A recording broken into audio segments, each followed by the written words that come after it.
In 1951, Princess Elizabeth began filling in for her ailing father, King George VI, at public events. During a visit to Canada and the US, her private secretary carried a draft ascension declaration in case the king passed away. In early 1952, while in Kenya, Elizabeth learned of her father's death and chose to reign as Queen Elizabeth II. Despite some controversy, she retained the House of Windsor as the royal name over suggestions of using her husband Philip's surname. Princess Margaret's desire to marry Peter Townsend faced obstacles due to his divorce. Elizabeth urged them to wait, but Margaret eventually abandoned the idea. She later married Anthony Armstrong Jones. Despite Queen Mary's death in 1953, Elizabeth's coronation proceeded as planned. The televised ceremony featured her coronation gown embroidered with Commonwealth emblems, following her instructions. From her birth, Elizabeth witnessed the transformation of the British Empire into the Commonwealth of Nations. Upon her ascension in 1952, she became the head of multiple independent states. In 1953, Elizabeth and her husband embarked on a 7-month round-the-world tour covering over 40,000 miles and becoming the first reigning monarchs of Australia and New Zealand to visit. In 1956, there was discussion about France joining the Commonwealth, but the proposal was not accepted.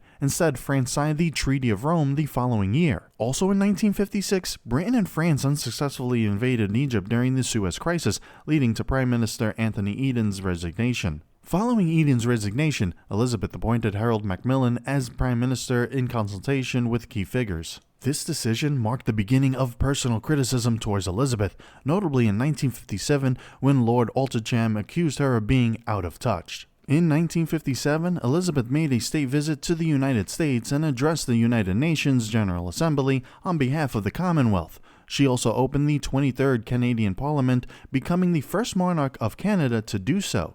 In 1961, she toured several countries including Cyprus, India, Pakistan, Nepal, and Iran. Despite security concerns during her visit to Ghana in 1961, Elizabeth remained steadfast in her duties. Similarly, during a tour of Quebec in 1964, amidst reports of assassination plots, she remained composed in the face of violence. During her reign, Elizabeth gave birth to Prince Andrew in 1960 and Prince Edward in 1964, marking the first births to a reigning British monarch since 1857. In the 1960s and 1970s, Britain witnessed an acceleration of decolonization, with over 20 countries gaining independence. However, Rhodesia's unilateral declaration of independence in 1965 under Ian Smith strained relations, despite Queen Elizabeth II's dismissal. During this period, Britain sought entry into the European Community, which it achieved in 1973. Elizabeth faced criticism for delaying her visit to Aberfan after a mining disaster in 1966. In 1972, she made history as the first British monarch to visit a communist country, Yugoslavia, receiving a warm welcome. The 1974 general election, while she was touring the Pacific Rim, resulted in a hung parliament,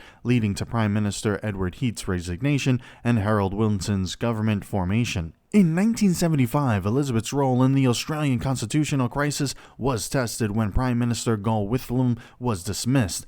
She declined to interfere, citing constitutional bounds. Her Silver Jubilee celebrations in 1977 reaffirmed her popularity, despite personal setbacks such as Princess Margaret's separation and political challenges like the exposure of a spy within the royal ranks. Throughout, Elizabeth remained engaged, particularly regarding issues affecting her role as head of state, such as the patriation of the Canadian Constitution. The 1980s, Queen Elizabeth II faced several challenges and incidences. During the trooping, the color ceremony in 1981, shots were fired at her, but they turned out to be blanks. Similarly, in New Zealand later that year, an attempted attack was made, but the assailant was unsuccessful. These incidences highlighted security concerns. Her son, Prince Andrew, served in the Falklands War in 1982, causing Elizabeth anxiety but also pride. In 1982, she hosted President Ronald Reagan at Windsor Castle, but was angered by the U.S. invasion of Grenada without prior consultation. The 1980s saw heightened media interest in the royal family, with sensational stories emerging in the press, often without regard for accuracy. Reports suggested tension between Elizabeth and Prime Minister Margaret Thatcher, but these were largely exaggerated. Elizabeth's state visit to China in 1986 marked a significant diplomatic event, as she became the first British monarch to visit the country. The visit signaled acceptance of the transfer of Hong Kong's sovereignty to China in 1997. Despite her public support for controversial constitutional amendments in Canada and her involvement in Fiji politics, where she supported the Governor General's attempt to negotiate during a coup, Elizabeth faced criticism and satire. In 1991, Queen Elizabeth II addressed the United States Congress, a first for a British monarch. In November 1992, she referred to the year as her annus horribilis, marked by family scandals and public scrutiny, including the separation of Prince Andrew and Princess Anne's divorce. In December, Elizabeth sued the Sun newspaper for publishing her Christmas message prematurely, leading to a charity donation by the newspaper. In 1994, Elizabeth broke her wrist in a riding accident and became the first British monarch to set foot on Russian soil in 1994. In 1995, she was tricked into a hoax call by a radio host impersonating the Canadian Prime Minister, and public relations about Charles and Diana's marriage continued. In August 1997, Diana's death caused public dismay, leading Elizabeth to address the nation in a televised broadcast. In October 1997, Elizabeth and Philip visited India facing protests, but also marking their golden wedding anniversary. In 1999, she formally opened legislations for Wales and Scotland as part of the UK's devolution process. On the eve of the millennium, Elizabeth and Philip lit the National Millennium Beacon and officially opened the Millennium Dome. In 2002, she celebrated her Golden Jubilee amid personal losses, including the deaths of her sister and mother. Her extensive tour of her realms was met with enthusiastic public reception. In 2003, Elizabeth sued Daily Mirror for breach of confidence, and in 2007, she expressed frustration with Tony Blair's policies but admired his efforts for peace in Northern Ireland. She celebrated her diamond wedding anniversary in 2007 and attended the First Monday service held outside England and Wales in 2008.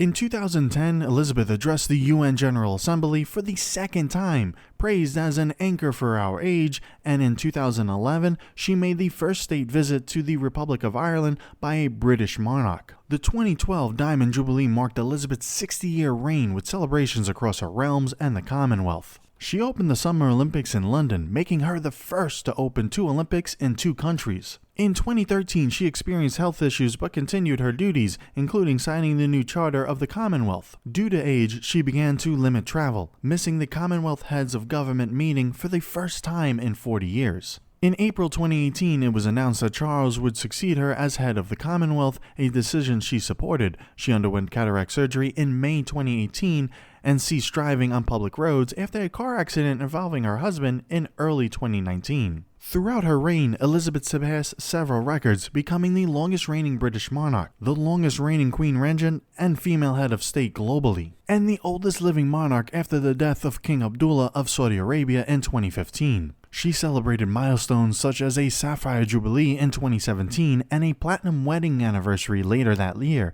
while Philip retired from official duties in 2017. In March 2020, amid the COVID-19 pandemic, Elizabeth relocated to Windsor Castle as a precaution, canceling public engagements and implementing strict safety measures known as HMS Bubble. In televised broadcasts, she provided reassurance to the public, urging resilience and solidarity. She received her COVID-19 vaccinations in January and April 2021. Following Prince Philip's death in April 2021, Elizabeth mourned his loss and attended his funeral alone due to pandemic restrictions.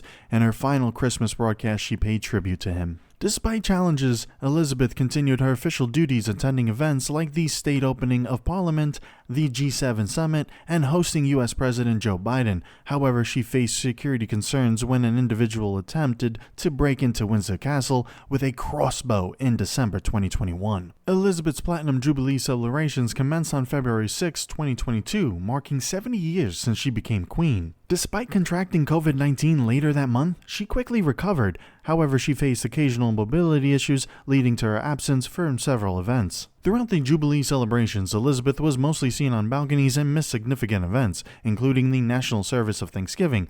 On June 13, she became the second longest reigning monarch in known history, surpassing King Babibol Abuday of Thailand. In September, she appointed Liz Truss as the 15th British Prime Minister, marking a unique occasion outside Buckingham Palace. Elizabeth expressed no plans to abdicate, though she scaled back public engagements in her later years, with Prince Charles taking on more duties. She conveyed her steadfast commitment to service, echoing sentiments expressed since 1947. On September 8, 2022, Buckingham Palace announced the passing of Queen Elizabeth II at the age of 96. Her death, attributed to old age on her death certificate, followed health concerns and her battle with multiple myeloma, a form of bone marrow cancer. Her immediate family gathered at Balmoral upon the news. A procession on September 12 carried her coffin to St. Giles Cathedral in Edinburgh, where it lay in state for 24 hours, drawing thousands of mourners. The following day, her coffin was flown to London and then taken to Westminster Hall, where it remained for 4 days. Over 250,000 people paid their respects. Her state funeral occurred on September 19 at Westminster Abbey, marking the first monarch's funeral there since George II in 1760. More than 1 million people lined London streets, and the day was declared a holiday in many Commonwealth countries. A small procession took place in Windsor, where she was laid to rest alongside her husband Philip in a private ceremony attended by close family members. Queen Elizabeth II rarely expressed explicit political opinions publicly in accordance with royal protocol. Her response to questions, such as during the miners' strike of 1984-85, was often restrained, with her remarking it was all about one man, referring to Arthur Scribble. This drew criticism from some quarters, highlighting the sensitivity around discussing the monarch's view. Following the 2014 Scottish independence referendum, Prime Minister David Cameron suggested that the Queen was pleased with the outcome. While she typically avoided direct political commentary, she did express concerns indirectly,